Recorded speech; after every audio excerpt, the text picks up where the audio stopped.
नमस्कार जय जगन्नाथ पिला माने आज आम हॉकी खेल आम भारी बढ़िया चैप्टर टीर समस्त प्रश्न उत्तर आलोचना करवा ता पूर्व पिला माने वीडियो टी को लाइक करी सांग मानक सहित शेयर करनियो आउ चैनल रे जदि नुआ थाउ ताहले चैनल टी को सब्सक्राइब करी ऑल नोटिफिकेशन को ऑन कर दियो।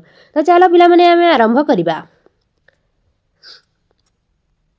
देख पिला माने आस कथबार्ता हेबा तुमे केउ सब खेल खेली थाओ तुम मैंने सब केउ प्रकार खेल बा केउ सब खेल सब खेली थाओ से गुड़िक लेख पिला माने कौन लेख पिला माने देख लिखिदेव पिला माने मु cricket football chess badminton carrom एवं लूडो खेल खेली थाए। तापरे पिला माने प्रश्न नंबर 2 केते जण हॉकी खिलाड़ी नाम कुह आमर जो हॉकी खिलाड़ी अच्छा से ना पिला माने कहब। तो लिखिदेव पिला माने केते जण हॉकी खिलाड़ी नाम हेउछि ध्यानचंद दिलीप तिर्की हार्दिक सिंह अमित रोहिदास इत्यादि लिखिदेव पिला माने। तापरे पिला माने प्रश्न नंबर 3 हॉकी खेल रे जेपरी बॉल व्यवहार करा जाय सेहीपरि आउ केउ खेल रे बॉल व्यवहार करा जाय जेमती हॉकी खेलला बेले बॉल व्यवहार करा जाय सेही भली पिला माने आउ केउ केउ खेल रे बॉल व्यवहार करा जाय थाय। लिखिदेव पिला माने cricket volleyball basketball baseball table tennis खेल रे बॉल व्यवहार करा जाय। तापरे पिला माने प्रश्न नंबर 4 केउ खेल पई अधिक संख्यक खिलाड़ी दरकार हुअंती। तो पिला माने लिखिदेव यार उत्तर क्रिकेट कबड्डी फुटबॉल इत्यादि एवं हॉकी आदि खेल पई अधिक संख्यक खिलाड़ी दरकार हुअंती। तापरे पिला माने चिंता कर ओ लेख। तो देख पिला माने कौन कहिछि प्रश्न नंबर 1 खेल रे एकता ही बड़ कुहा जाय काहेकि खेल रे एकता ही बड़ बोली कौन पई कुहा जाय पिला माने। तो लिखिदेव पिला माने एकाठी होई खेलिबा द्वारा दल मध्य सहयोगिता बढ़ी थाए एवं सफलता पई अधिक साहस होई थाए तेणु खेल रे एकता ही बड़ कुहा जाय। तापरे पिला माने प्रश्न नंबर 2 हॉकी खेल पई सुंदरगढ़ सुनाम काहेकि रही तुम मैंने पढ़ी बही रे सुंदरगढ़ सुनाम विषय लिखाई तो कौन पाई पिला माने हॉकी खेल पई सुंदरगढ़ ही सुनाम कौन पाई लिखाई। तो लिखिदेव पिला माने सुंदरगढ़ जिलू अनेक हॉकी खिलाड़ी विश्व हॉकी खेल रे भाग नहीं विजय लाभ करी सारा विश्व रे ओडिशा तथा भारत पई सुनाम आनिछंती तेणु हॉकी खेल पई सुंदरगढ़ सुनाम रहिछि। तापरे पिला माने प्रश्न नंबर 3 तुमे खेल रे हारी गले कौन करिवो। उत्तर हेबो पिला माने मु जानिछि जे हारिबा सिखै थाए लिखिबो मु जानिछि जे हारिबा सिखै थाए जितिबार कला तेणु मु खेल रे हारी गले आदुओ मन दुख न करी पुनर्बार भूल को संशोधन करी खेल अभ्यास करी प्रतियोगिता रे भाग नेबी लिखिदेबो। तापरे पिला माने प्रश्न नंबर 4 तुम विद्यालय रे तुमे सांग मानक सह मिसी दलगत भावे केउ सब खेल खेली थाओ तुमे माने विद्यालय रे केउ सब खेल खेली थाओ से गुडी को पिला माने लिखिदेबो जेमिति कि मु विद्यालय रे सांग मानक सहित मिसी दलगत भाव रे क्रिकेट लुचकाड़ी मेरी खुंट छटीपारा पतरचरी खो खो बहुचरी आदि खेल खेली थाए।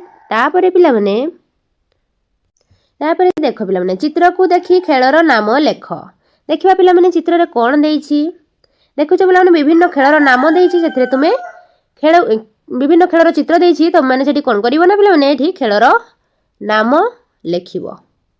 ता पिला माने कहिला देखी एई खेलर नाम कोन चित्र देखि देखुथबो एटा केम खेल पिला माने ये लिखिदेबो पिला माने ये होछि हमर हॉकी खेल एठी लिखिबो पिला माने सॉरी ये होछि हमर कबड्डी खेल ये होछि कबड्डी खेल ये तो पिला माने समस्त जानिथिबो ये केउ खेल पिला माने लूडो खेल। तापरे ये कोन पिला माने ये होछि हमर एटा लिखिदेबो ये होछि हॉकी खेल। तापरे ये केउ खेल पिला माने ये देख ये केउ खेल पिला माने ये होछि पुची तुम माने खेलुथिबो ये होछि पुची खेल। तापरे पिला माने देख पिला माने तापर देइछि भाषार कथा ଭାଷାର କଥା କ'ଣ ଦେଇଛି? ତଳେ ଦିଆଯାଇଥିବା ଶବ୍ଦ ପରି ସମତାନ ଶବ୍ଦ ଲେଖି ଶୂନ୍ୟ ସ୍ଥାନ ପୂରଣ କର। 1 ନମ୍ବର ଦେଇଛି ପିଲାମାନେ, ଯେପରି ରୀତିର ନୀତି, ସମତାନ ଶବ୍ଦ ଯେମିତି ରୀତି, ନୀତି, ଗୀତି ସମାନ ଶୁଭା ଯାଉଥିବ। ତ ଏଠି ବାଡ଼ିର କ'ଣ ହେବ ପିଲାମାନେ? ବାଡ଼ିର ଲେଖିଦେବ ଗାଡ଼ି।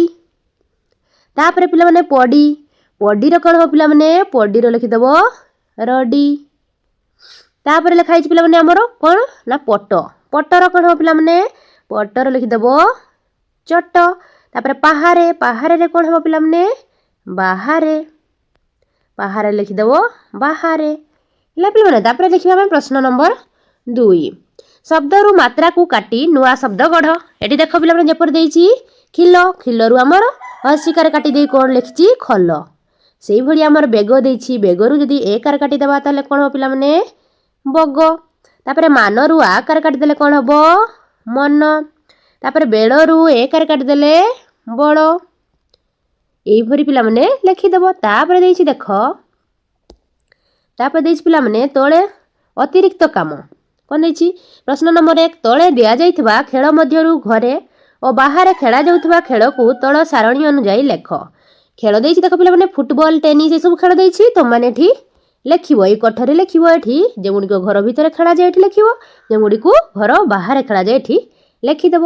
ତ ଚାଲ ପିଲାମାନେ ଲେଖିବା। ଦେଖ ପିଲାମାନେ ଫୁଟବଲ, ଫୁଟବଲ କେଉଁଠି ଖେଳାଯାଏ? ଘର ବାହାରେ, ଲେଖିଦେବ ଏଠି ଫୁଟବଲ। ତାପରେ ପିଲାମାନେ ଟେବୁଲ ଟେନିସ୍, ଇଏ ମଧ୍ୟ ବାହାରେ ଖେଳାଯାଏ, ତ ଲେଖିଦେବ ଏଠି ଟେବୁଲ ଟେନିସ୍, ଟେବୁଲ ଟେନିସ୍। ତାପରେ ପିଲାମାନେ ଆସିଲା ଆମର କ୍ୟାରମ୍, କ୍ୟାରମ୍କୁ ଆମେ ଘର ଭିତରେ ମଧ୍ୟ ଖେଳିପାରିବା, ଇଏ ଲେଖିବା କ୍ୟାରମ୍।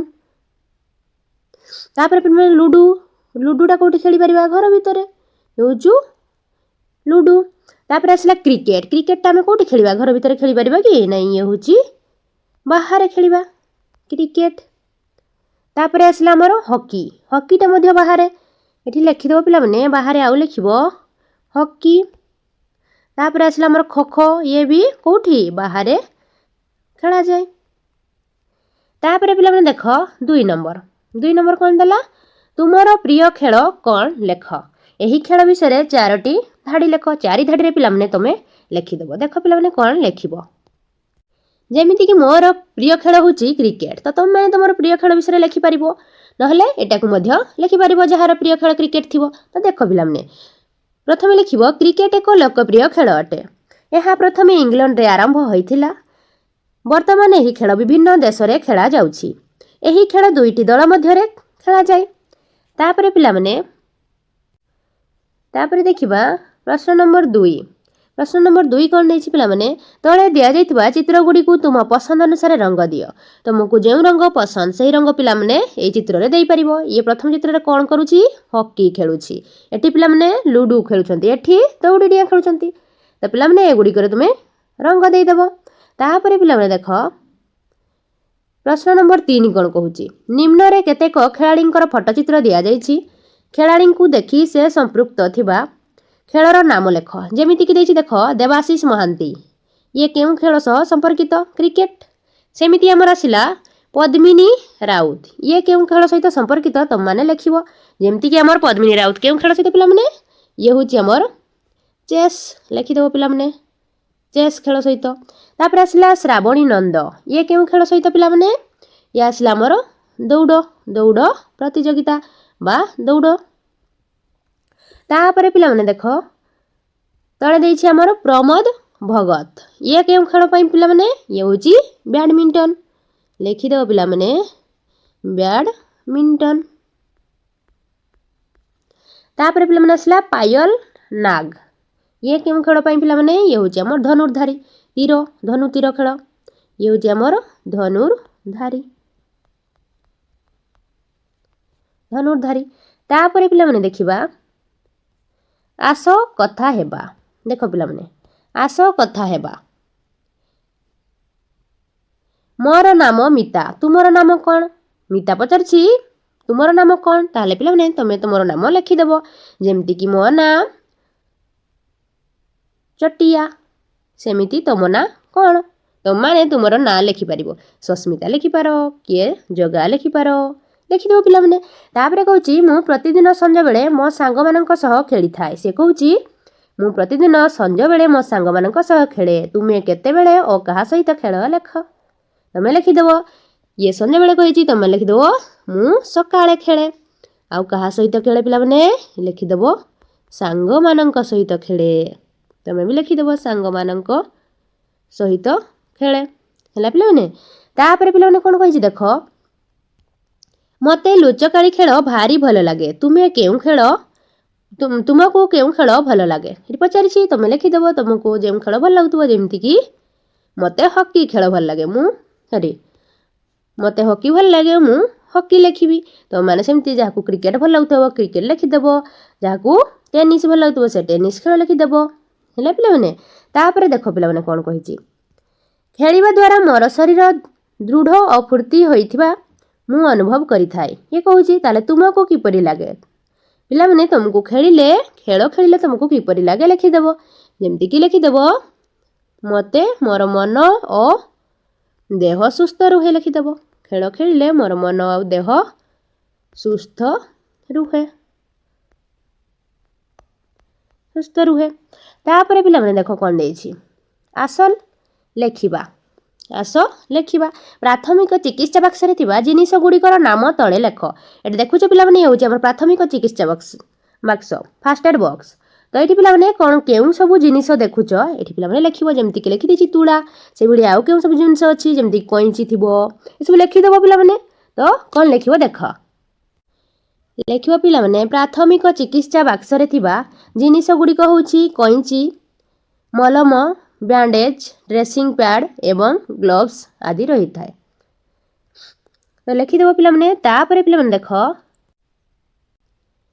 ପିଲାମାନେ ଏଇଠି ଆମର ପ୍ରଶ୍ନ ଉତ୍ତର ଆଲୋଚନା ଶେଷ ହୋଇଯାଇଛି। ଆଶା କରୁଛି ଭିଡ଼ିଓଟି ଭଲ ଲାଗୁଥିବ। ଯଦି ଭିଡ଼ିଓଟି ଭଲ ଲାଗୁଥାଏ ପିଲାମାନେ ଭିଡ଼ିଓଟିକୁ ଟିକେ ଲାଇକ୍ କରି ସାଙ୍ଗମାନଙ୍କ ସହିତ ସେୟାର କରିନେବ। ଆଉ ଚ୍ୟାନେଲରେ ଯଦି ନୂଆ ଥାଉ ତାହେଲେ ଚ୍ୟାନେଲଟିକୁ ସବସ୍କ୍ରାଇବ୍ କରି ଅଲ୍ ନୋଟିଫିକେସନକୁ ଅନ୍ କରିଦେବ। ଧନ୍ୟବାଦ ପିଲାମାନେ।